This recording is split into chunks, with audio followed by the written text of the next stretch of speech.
Imagina a seguinte cena.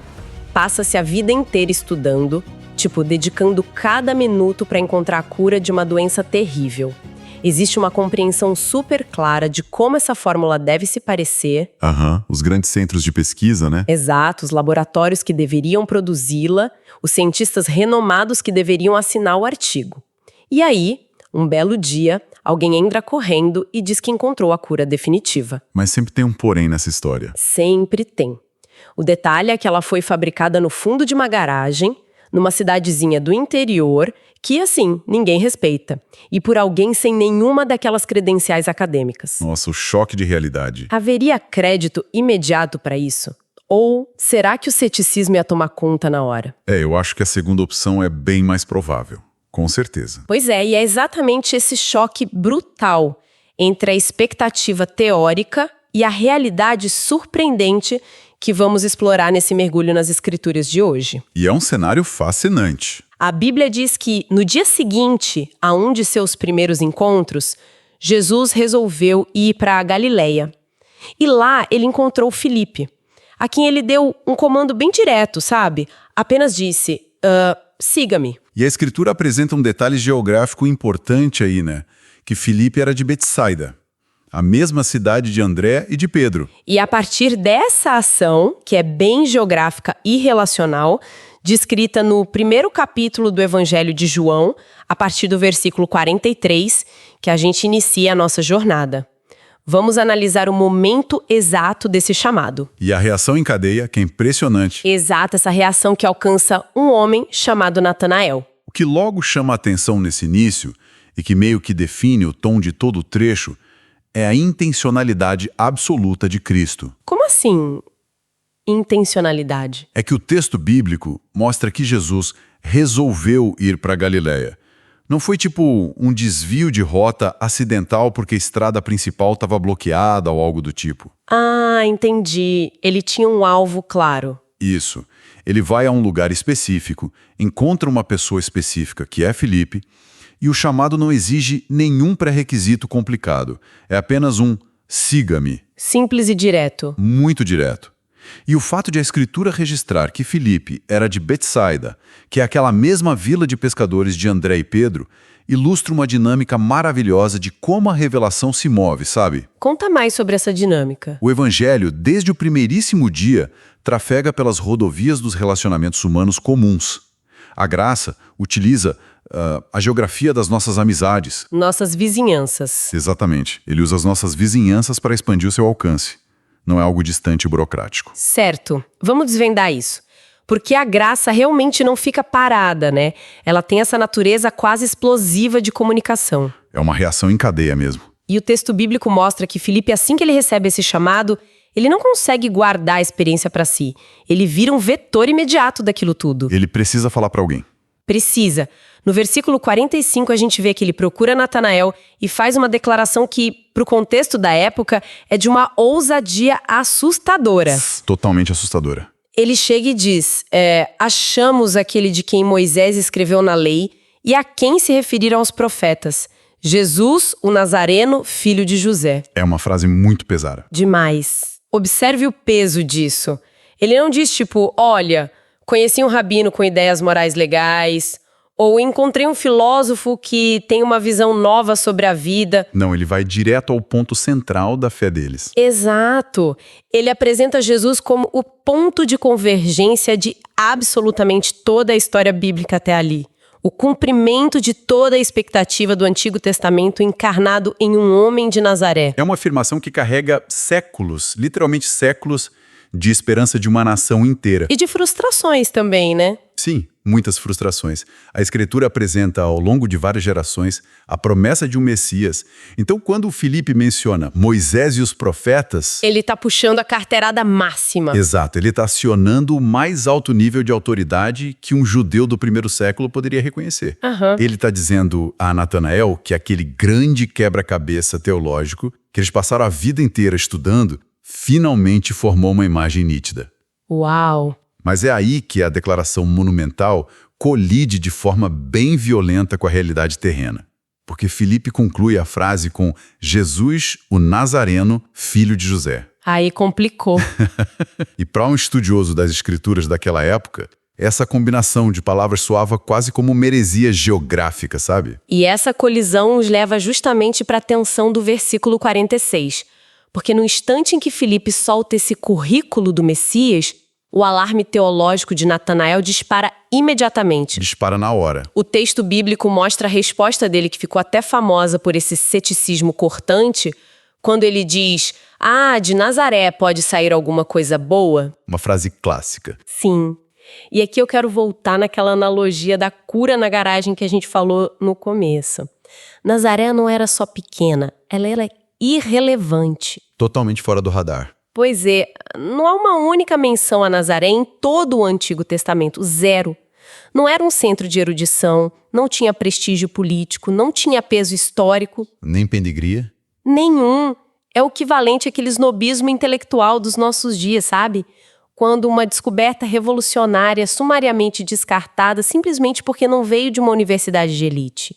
Veio de um lugarejo desconhecido, então não presta. Exato, esse preconceito acadêmico e social. O que é fascinante aqui é que precisamos fazer justiça a Natanael.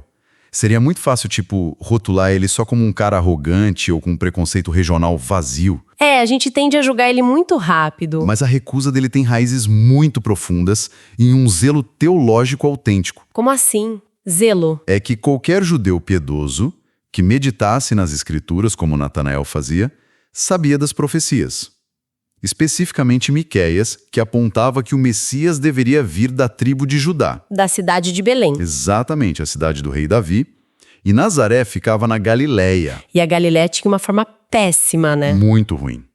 Era uma região desprezada pelas elites religiosas lá da Judéia. Era vista como uma área de população misturada, sob uma influência gentílica muito forte, sem o chamado pedigree profético. Então, do ponto de vista do Natanael, ele estava certo. O raciocínio dele é puramente lógico dentro daquilo que ele conhecia. Ele pensou: as escrituras não sustentam Nazaré.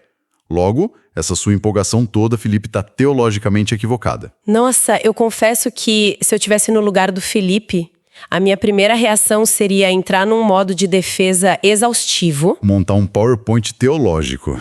Nossa, sim.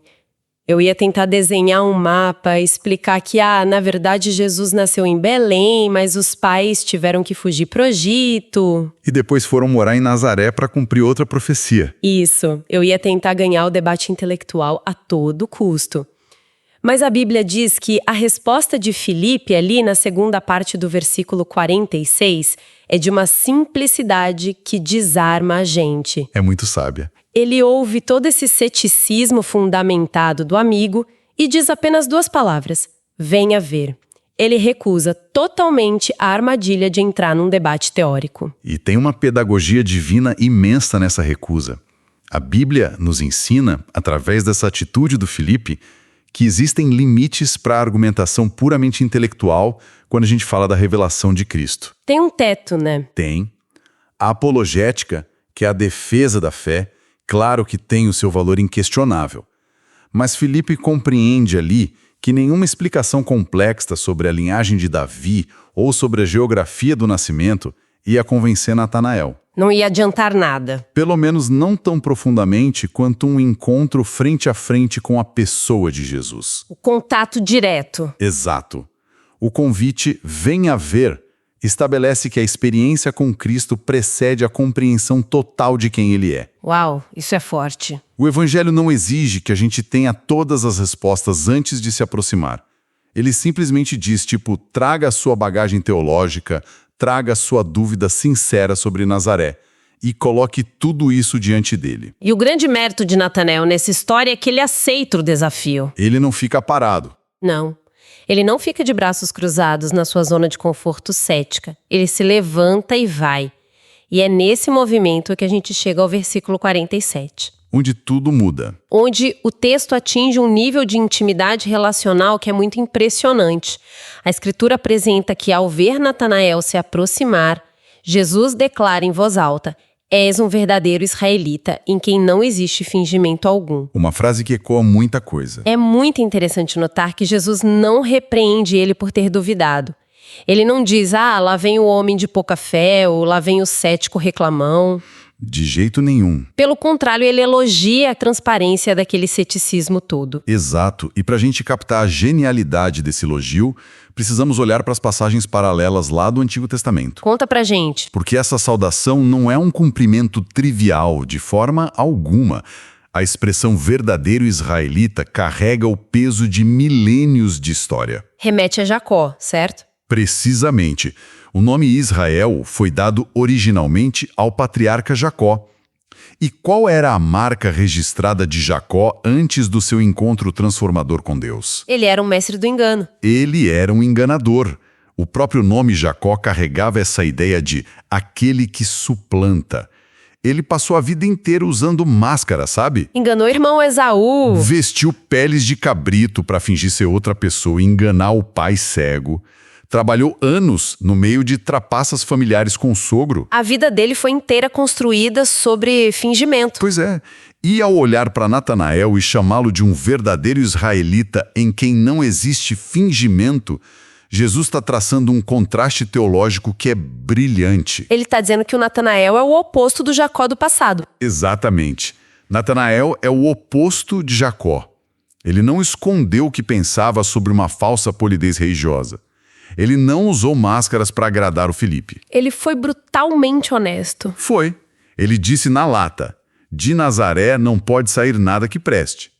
E a Bíblia mostra que essa transparência honesta, mesmo quando vem carregada de dúvida e preconceito, é o solo fértil onde Cristo prefere trabalhar. Eu vou fazer o papel de advogada do diabo aqui. Porque o versículo 48 sempre me deixou muito intrigada. Manda lá. Natanael, claro, fica surpreso com essa leitura de caráter super precisa e ele pergunta, de onde o Senhor me conhece? E Jesus responde, antes de Filipe chamá-lo, eu já tinha visto você debaixo da figueira. É uma resposta em tanto. Mas pensa comigo, se alguém diz algo parecido no dia de hoje, a reação não é adorar a pessoa. A reação é chamar a polícia por perseguição, tipo, você estava me espiando. Com certeza, soa como um stalker cósmico. Exato. O que destranca a mente de Natanael de uma forma tão radical ao ouvir essa frase? E por que uma figueira? Jesus não poderia ter dito, eu vi você sentado na praça ou na varanda da sua casa. Tinha que ser a figueira. Tem que haver algo a mais sobre essa árvore para gerar o impacto imediato que gerou. Essa é a pergunta essencial para a gente desvendar esse texto. Na narrativa bíblica, detalhes como esse nunca são elementos de cenário aleatórios. A gente precisa mergulhar no costume rabínico daquele primeiro século. Então a figueira tinha um papel cultural. Sim, e muito importante. A figueira não era apenas uma árvore qualquer que dava sombra num dia quente. Com as suas folhas densas e largas, ela funcionava como um refúgio natural. Era uma espécie de gabinete de estudos ao ar livre para os judeus piedosos. Um lugar de silêncio. Exato. Era o lugar tradicional para a pessoa se retirar do barulho da vila, abrir os rolos das escrituras, meditar na lei de Moisés e orar secretamente. Uau! Era um espaço de intimidade espiritual profunda entre a pessoa e Deus. Então, quando Jesus diz, eu te vi debaixo da figueira, ele não está fornecendo um dado de GPS ou mostrando que tem, câmeras de segurança divinas. Ele está acessando o santuário interior do Natanael. Ele está mostrando que estava presente nesse lugar secreto de oração. Nossa, isso muda tudo. Então, ele não está apenas dizendo, eu vi onde o seu corpo físico estava. Não mesmo. Ele está dizendo, eu vi a sua alma. Eu vi a sua busca. Precisamente. Jesus está revelando a sua onisciência, só que de uma forma extremamente terna e pessoal. É como se ele dissesse, aquele momento em que você estava lá, sozinho, lendo os profetas, lutando com as suas dúvidas, orando para que o Messias chegasse logo, eu estava lá. Eu vi a sua sinceridade. Eu ouvi as perguntas não ditas do seu coração. Jesus revela que conhece aquela busca espiritual secreta que ninguém mais via. E quando o ser humano percebe que é profunda e intimamente conhecido por Deus, lá nos seus momentos mais ocultos, a reação natural é esse assombro absoluto. E aqui é onde a coisa fica realmente interessante. Com certeza. Porque o assombro de Natanael não é um processo gradual. Ele não vai para casa pensar sobre o assunto. É uma explosão instantânea de fé, que a gente vê registrada no versículo 49. A mudança de chave é muito rápida. O ceticismo evapora no mesmo segundo. Aquele homem que estava desdenhando da geografia de Nazaré, agora ele olha para Jesus e exclama: Mestre, o Senhor é o Filho de Deus, o Senhor é o Rei de Israel. É uma guinada vertiginosa. Sim. Em uma única frase, num único fôlego, ele entrega a confissão cristológica mais completa que vemos até este ponto no Evangelho de João. É o poder inegável daquele encontro pessoal que o Filipe havia antecipado com o Venha Ver. Filipe sabia das coisas. Sabia. O que demoliu a objeção de Natanael não foi um silogismo lógico bem construído.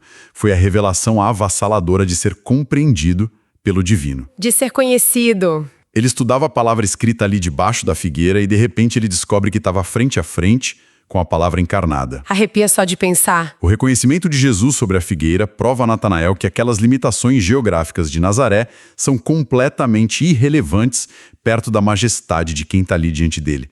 Ele vê ali o cumprimento pleno de tudo que ele buscava.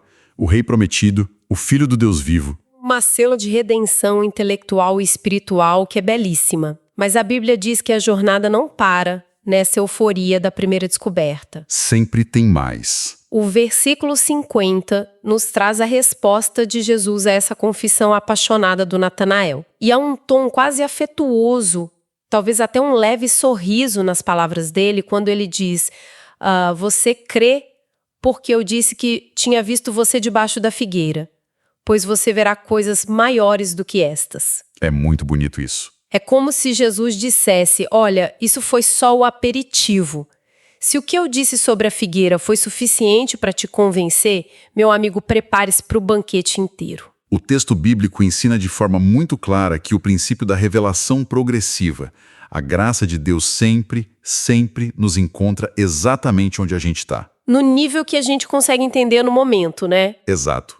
No caso de Natanael, ele usa um sinal muito pessoal e íntimo, que é a figueira, para quebrar as barreiras iniciais. Mas o propósito de Cristo não é que a gente estabeleça residência permanente nesse primeiro sinal. A gente não pode parar aí. A fé não deve estagnar no deslumbramento inicial de uma oração respondida. A promessa "você verá coisas maiores" é a garantia de que a glória de Cristo é inesgotável. O relacionamento com Deus é uma expansão contínua da visão espiritual. Onde cada nova descoberta nos prepara para uma maravilha ainda mais profunda, né? É um mergulho que não tem fim. O que prepara o terreno de forma perfeita para o fechamento majestoso deste trecho, lá no versículo 51. A imagem que Jesus constrói para descrever essas tais coisas maiores é monumental. É de tirar o fôlego. A Escritura apresenta a seguinte fala de Cristo: em verdade lhes digo que vocês verão o céu aberto e os anjos de Deus subindo e descendo sobre o Filho do Homem. E tem um detalhe linguístico crucial aqui. Qual? Ele começa o diálogo no singular, falando diretamente ao coração de Natanael. Tipo, você crê.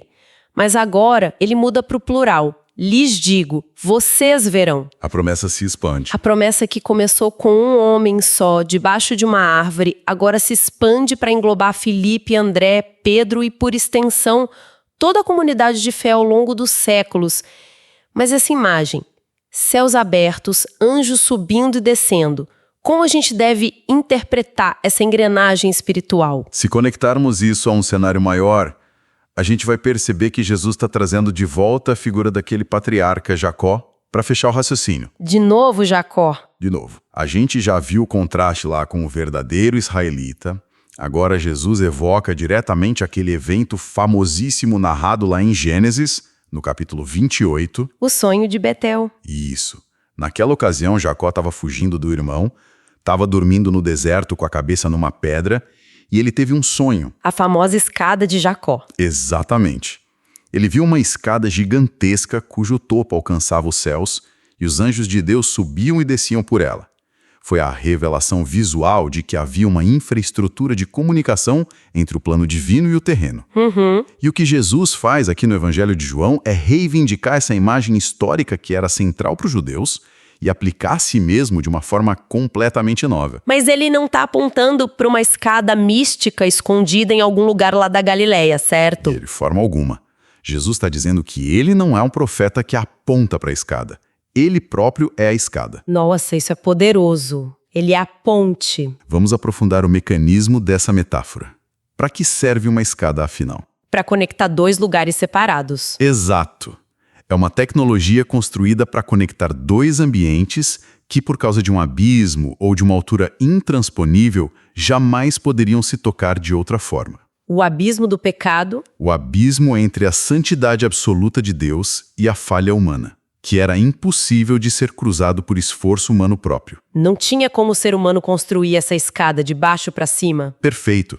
Então, quando Jesus se autodenomina o Filho do Homem, sobre o qual os anjos sobem e descem, ele está afirmando que a encarnação dele, o corpo físico dele, é a própria infraestrutura que liga esses dois mundos. Uau! Toda a graça desce por ele. Toda a graça, todo o perdão e toda a salvação que fluem de Deus para a humanidade.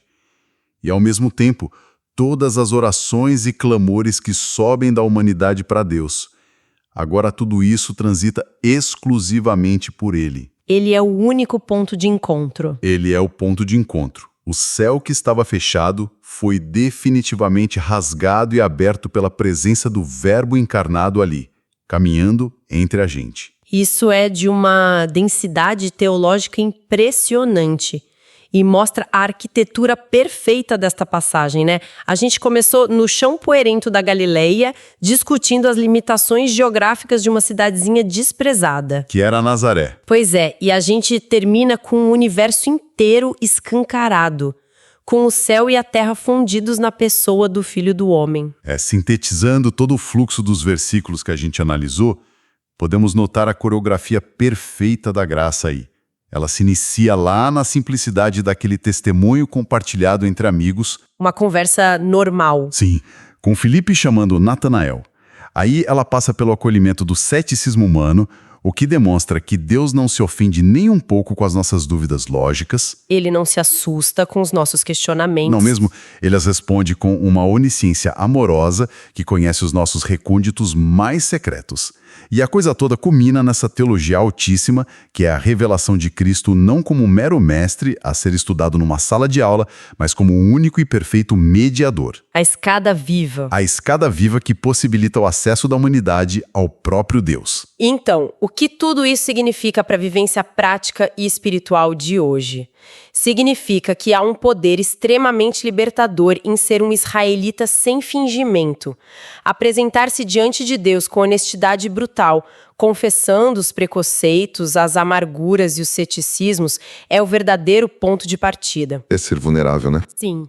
Frequentemente, cria-se a falsa ideia de que é necessário limpar toda a bagagem de dúvidas e resolver os dilemas teológicos antes de poder se aproximar do divino, como se a gente precisasse ter a casa arrumada para receber a visita. E não é bem assim. Mas o texto bíblico mostra exatamente o oposto. A Bíblia acolhe mentes céticas. A Escritura acolhe quem tem perguntas difíceis, desde que exista a disposição de dar aquele benefício da dúvida e aceitar aquele convite simples do Filipe, venha ver. É dar o passo mesmo com medo ou desconfiado. Exato. O Evangelho não exige onisciência de quem busca, ele oferece a onisciência de um Deus que já sondava os corações muito antes do primeiro passo ser dado. Isso é muito reconfortante. Isso nos deixa com uma provocação final fascinante para quem nos acompanha neste nosso estudo bíblico de hoje.